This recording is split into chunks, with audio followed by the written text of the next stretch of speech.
ఏముంది అంత దొంగ పరిపాలన. ఆయనే చెప్పుకున్నాడు ముఖ్యమంత్రి అని, చరిత్రలో దొంగ అని ఎవరు చెప్పుకోలే. ఆయనే చెప్పుకునే నేను దొంగనే అని. దొంగలాగా చూస్తారు. ఏంది పాలన ఇది? పాలన లేదు, అంత గాడి తప్పింది.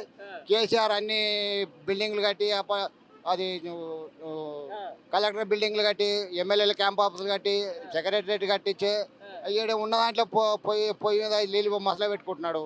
దీంతో పాలన ఒక కథనా? 20-30 ఏళ్ళ పాలన ఎంకి పోయినట్టే. ఇప్పుడు ఇంకా ఏముంది?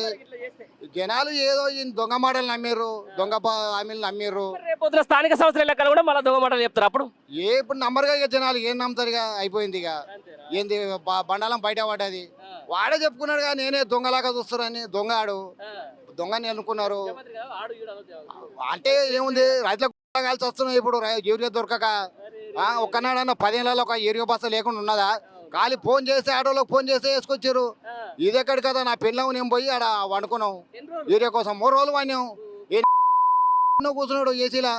ఆ ఏసీ కూడా కేసీఆర్ పెట్టించింది. ఈడ ఎమ్మెల్యే ఎంత ముఖ్యమంత్రి ఎంత ఆ రేవంత్ రెడ్డి దొంగ. ఇంకేముంది పాలన?